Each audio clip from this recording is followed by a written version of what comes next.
Par cette remise symbolique des dossiers à Amadou Gon Coulibaly, des mains du vice-président de la République, Daniel Kablan-Duncan, le nouveau Premier ministre prend possession de son bureau, c'est-à-dire la primature. Le Premier ministre sortant s'est dit convaincu que le travail entamé sera bien relayé par son successeur, qui est un homme plein de qualités et compétent. Sous la haute égide de son Excellence M. Alassane Ouattara, président de la République de Côte d'Ivoire, plusieurs chantiers dont il vous revient désormais la responsabilité de la conduite. Si beaucoup a été fait, nous savons tous cependant que beaucoup reste encore à faire pour répondre totalement aux attentes légitimes des populations. Et je ne doute pas un seul instant que vous releverez avec succès cet important défi, sachant votre parfaite connaissance des principaux dossiers et chantiers ouverts dans le cadre de la mise en œuvre de la grande ambition du président de la République de faire de la Côte d'Ivoire un pays émergent à l'horizon 2020. En estimant que le soutien du vice-président de la République ne lui fera pas défaut, Amadou Gon Coulibaly indique vouloir poursuivre l'œuvre avec détermination.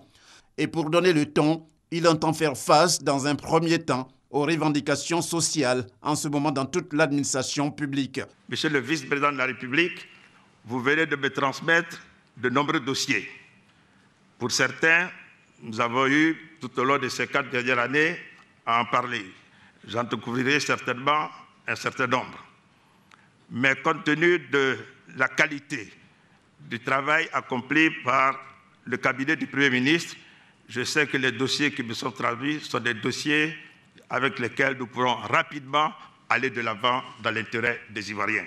S'agissant des revendications sociales des fonctionnaires notamment, le gouvernement est saisi de la question. Je m'attellerai avec votre soutien, Monsieur le vice-président et cher aîné, et sous la haute conduite du chef de l'État, à rechercher avec l'ensemble de nos partenaires sociaux une solution à chacun des problèmes auxquels ils sont confrontés. J'en appelle à la compréhension et à la modération de la part de nos frères et sœurs fonctionnaires. C'est dans le dialogue et la concertation que nous trouverons des solutions à leurs revendications. Monsieur le vice-président de la République et cher aîné, je sais pouvoir compter sur vous, sur votre soutien, pour qu'ensemble, nous puissions apporter notre pierre à l'édification de la Troisième République et de la Côte d'Ivoire nouvelle souhaitée par le président de la République. Des vœux pour le succès des missions respectives ont été échangés par les deux personnalités et c'est par une photo de famille que cette cérémonie de passation de charge à la primature a pris fin.